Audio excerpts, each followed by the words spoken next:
C'était Jeremy Dutcher, un artiste Wolastoqiyik. Les Wolastoqiyik, comme bien des nations, ont un lien avec notre prochain sujet. Aujourd'hui, on parle de l'histoire de Mashtuyats, un melting pot, tout un melting pot, avec notre spécialiste des archives, le chercheur Éric Pouliot-Tisdale, qui a lui-même de la parenté dans cette communauté, une communauté Innu avec une twist particulière. Éric Pouliot, bonjour. Bonjour, ça va bien? Ben oui, ça va très bien. Donc, c'est un fait connu là qu'il y a plusieurs familles de Mashtuyats qui sont de toutes sortes d'origines, dont entre autres Abénaquis. Il y en a d'autres qui sont Cris, d'autres Wolastoqiyik. Pourquoi? Oui, en fait, ça a été, disons que autrefois, c'était un poste de traite de la baie du Tson. Et puis, lorsqu'ils ont créé les réserves, entre les premières réserves au Bas-Canada, les 230 000 acres alloués au Bas-Canada, Mashteuiatsh, c'était dans les premières, qui étaient Wawachwan autrefois. Mm-hmm. Et puis, étant donné que le poste de traite de la baie du Tson était là, il y avait une partie de Cris qui venait faire des marchandages là. Il y avait évidemment les montagnais qui étaient localisés là depuis toujours. Il y avait quelques Algonquiens aussi, certains Cris, et puis quand ils ont officiellement périmétré le territoire, c'était compliqué pour, municipaliser, administrer ça d'une façon municipale, comme un village agricole. C'était l'objectif de base dans la création des réserves, sédentariser tout le monde. Et puis, qu'est-ce qui s'est produit? C'est que ils ont contractué certains Abénaquis à venir défricher les terres pour organiser des lieux cultivables et tout ça. Okay. Alors donc, c'est pas mal, c'est de là que part tout le gros melting pot, disons. Okay.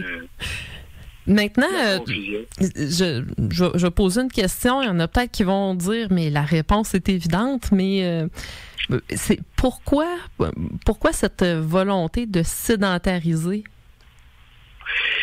Ben, parce que qu'est-ce qui s'est passé, c'est qu'autrefois, depuis jusqu'à la guerre de 1812, à chaque année, le gouvernement, avec le gouverneur, puis au nom de la couronne britannique, rendait des cadeaux aux familles des guerriers ou aux familles des chefs généraux.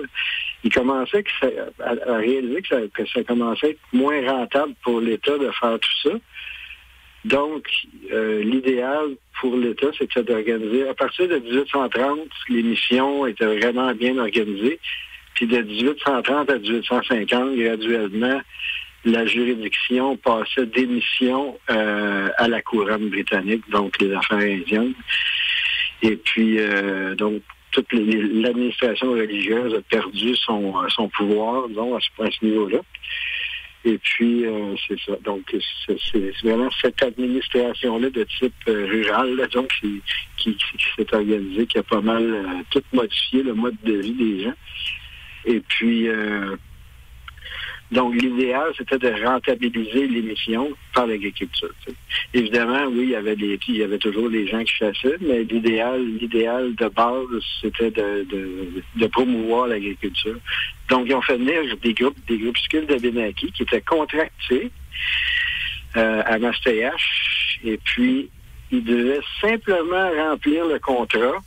OK. Et après un certain nombre d'acres cultivés, ils devaient quitter les lieux.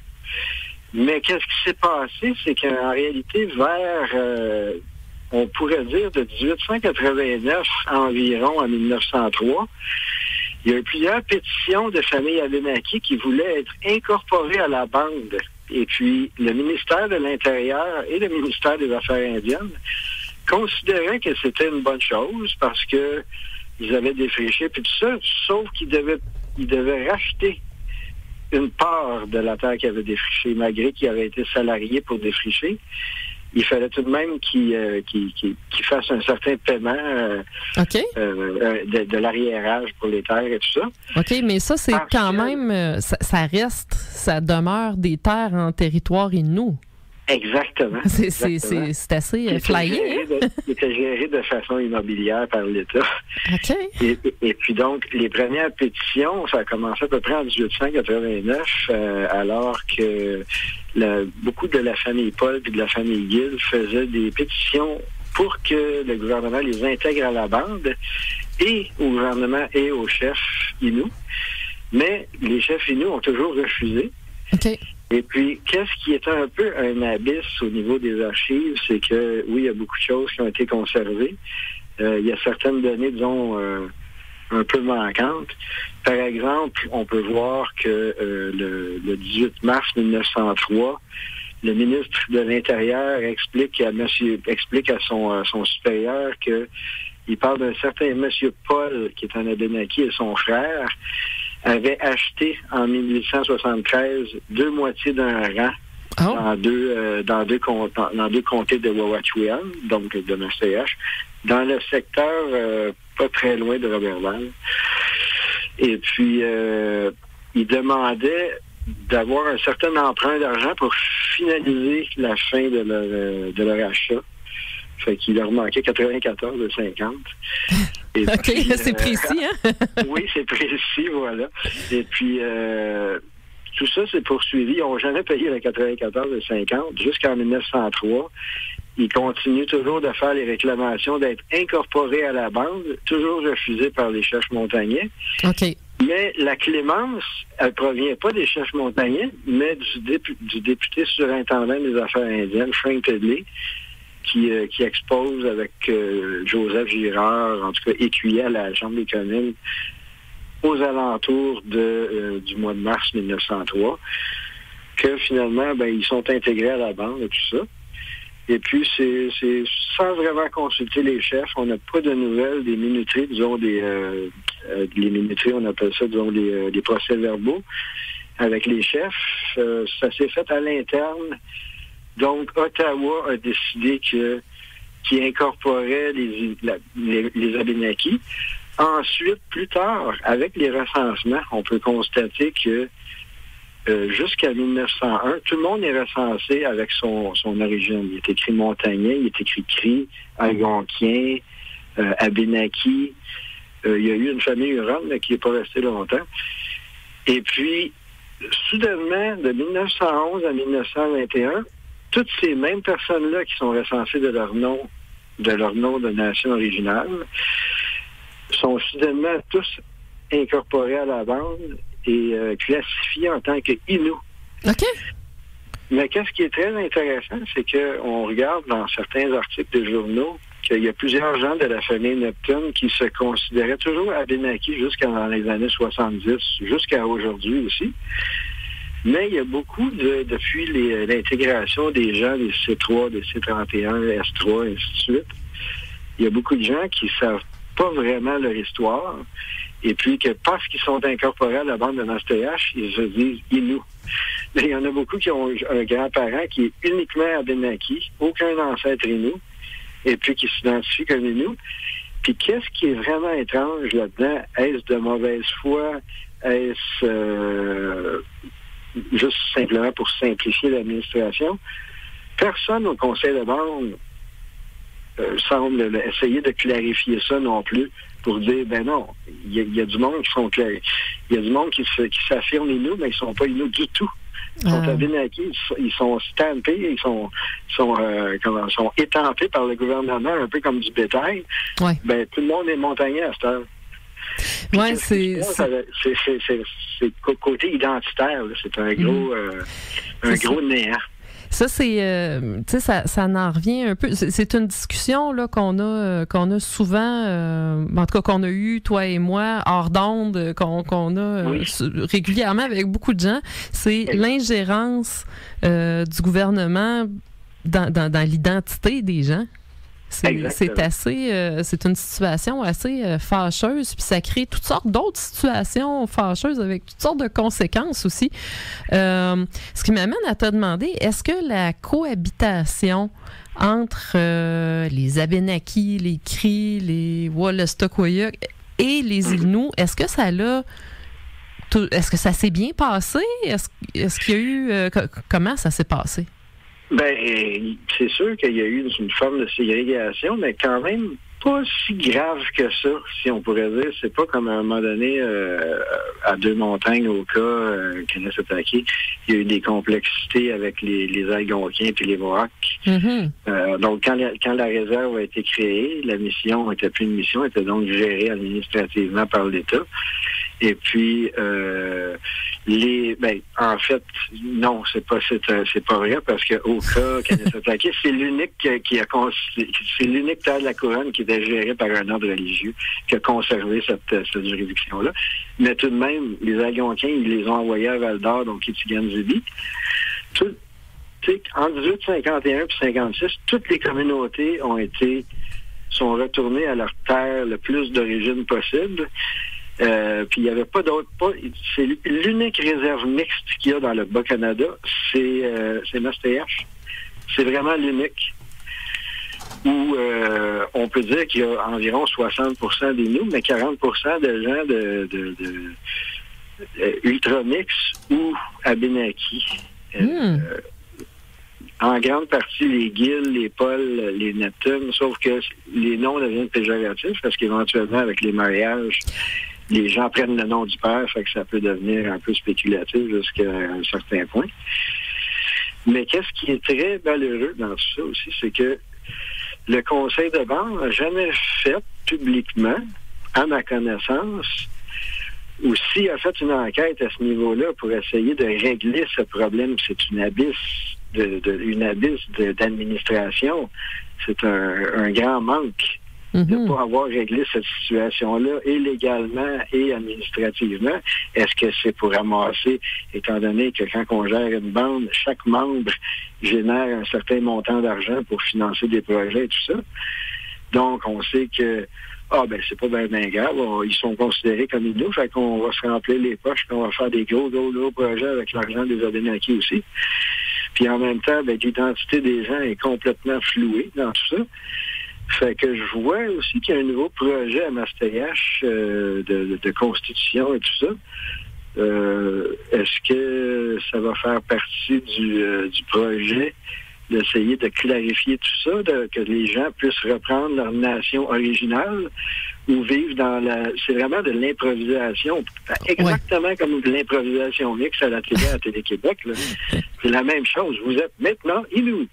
Puis il y a plein de monde qui sont Abénaquis qui me disent qu'ils se sentent maintenant comme des Inuits. Okay. Ils pensent qu'ils ont l'impression, je ne sais pas si c'est un fantasme ou c'est une impression ou c'est qu'est-ce qui est arrivé au fil des années, mais maintenant ils se sentent Inuits.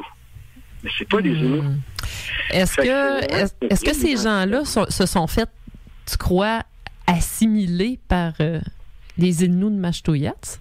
Non, ils se sont pas fait assimiler par les Inuits, ils se sont fait brouer par les affaires indiennes identitairement. Et puis, à mon avis, il pourrait y avoir quelque chose de légal, une certaine forme d'action, de procédure qui pourrait se produire à la lumière de tout ça, tu sais. Je vais terminer en te posant une question. Est-ce que tu crois, toi, que le jeu en vaut la chandelle?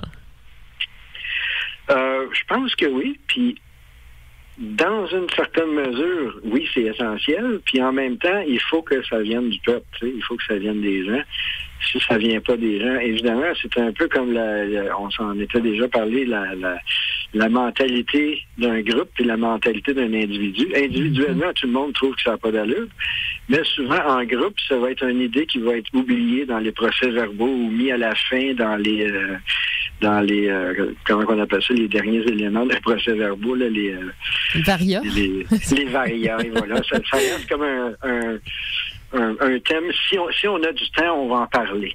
Sauf que c'est pourtant je pense que c'est un sujet c'est fondamental. C'est fondamental. Puis les conseils de bande, tout le monde a de la famille dans les conseils de bande éventuellement. Fait qu'il n'y a personne qui va juger le conseil de bande de jamais avoir essayé de mettre la lumière là-dessus, tu sais. Parce que c'est mon oncle, peut-être, que je vais juger, ou mon cousin, tu sais. Fait qu'il y a comme, vu que quand c'est des petites communautés, il y a comme une forme de néant juridique. Jusqu'à un certain point, les gens sont un peu paralysés sur les droits de parole parce qu'ils ont peur de donner leur opinion, parce que tout le monde est cousin, tu sais. Oui. Fait que ça peut avoir lieu à des mauvais Noël après, puis tout ça, des mauvais temps des fêtes. Fait que... Donc, bon, en tout cas, Éric, on te remercie beaucoup. J'espère que tu vas quand même avoir un beau temps des fêtes si tu vas à Mashtouillat. Bien sûr, j'ose espérer. Merci beaucoup. Et puis, tiens, on va se laisser avec... on va te ramener en 2019 ou peut-être t'en vas-tu à une autre époque?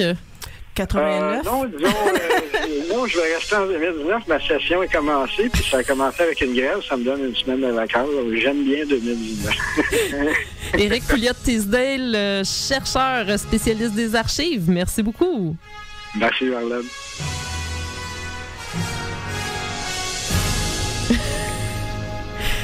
Alors voilà, nous avons ramené Éric en 2019. Et j'espère, en tout cas, c'est un sujet, c'est un sujet, mon Dieu, c'est fascinant. Véronique Audette, qu'est-ce que tu en penses? Ben, c'est vraiment fascinant, effectivement, parce que on parle d'une communauté où est-ce qu'il y a plusieurs origines, nationales, on va dire, donc multinationales, mais qui s'est convertie dans le temps en une seule nation, justement les Inuits. Puis en même temps, je pense aux immigrants, comment dire, ou même, mettons, des Canadiens français qui déménagent dans le Canada anglais. Après une ou deux générations, là, tu t'intègres, tu t'assimiles. Mais oui, c'est assez normal dans un sens. Fait que je suis vraiment intéressée à savoir comment que les gens qui sont d'origine abénaquise aujourd'hui, mettons, peut-être qu'ils le savent même pas, mais ceux qui le savent, au-delà de le dire, s'il y a vraiment une identité différente ou non. Puis en Mashtouillat, en plus, elle essaye vraiment beaucoup de se définir en tant c'est quoi notre culture d'origine. Mm-hmm. Fait que là, quand il y a déjà n'importe quelle communauté, n'importe quel groupe humain, il y a quand même de la diversité. Là. En plus, c'est de la diversité d'origine, de différents territoires, de différentes nations, là. Comme c'est un déplacement, finalement. Ben oui. En tout cas, on embarque là, dans toutes les complexités de l'identité, de ses composantes individuelles, collectives. On n'a pas fini. Une autre chose avec laquelle on n'a pas fini, et puis c'est quelque chose ça, qui a vraiment pas changé avec le temps. Véro, tu nous as apporté une montagne de disques qui sont tous épars sur la table. C'est plus des cassettes, mais j'étais encore un peu passé date avec mes disques physiques. Ah, c'est pas grave, on a encore des lecteurs CD. On va faire jouer une petite pièce là, qui est en lien avec toutes sortes d'affaires, dont notre sujet de Mashtouillat. Et c'est aussi en lien avec ta prochaine chronique qui portera sur l'événement Coué. Mm-hmm. Tu nous as choisi la pièce Pakwakumit de Kashtin. Qui veut dire, sur le disque, justement, qui date de 89, peut-être pas le disque, en tout cas l'album. Pakwakumit, c'est le nom Innu du lac Saint-Jean. Puis on écrit Pointe Bleue, Pointe Bleue qui est devenu Mashtouillat. Puis là, il y a plein de façons de le prononcer, là, Mashtouillat. Donc, c'est une chanson de Kashtin. On va parler de Kashtin, qui est revenu en force cet été, entre autres ici à Québec, à l'événement Coué. Leur chanson Pakwakumit. Puis en fait, ils racontent leur tournée dans différentes communautés autochtones, puis comment ils aiment ça revoir les gens qu'ils connaissent. Puis les Inuits qui s'identifient aussi à leur musique.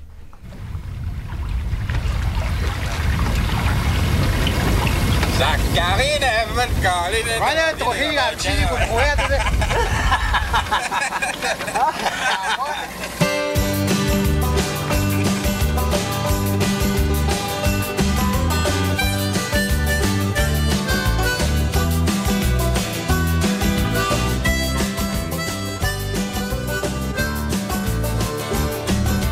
No, me not pay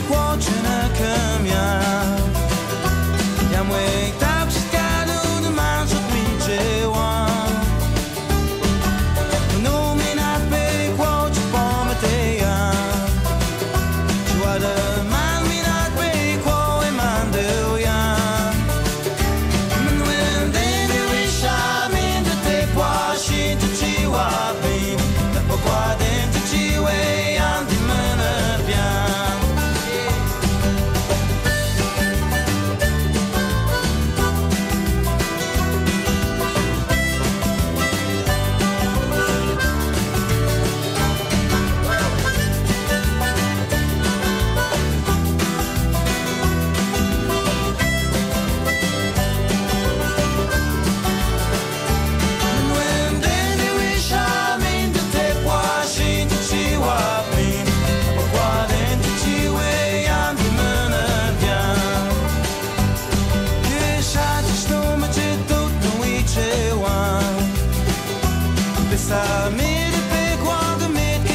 Kashtin avec Pakwakumit.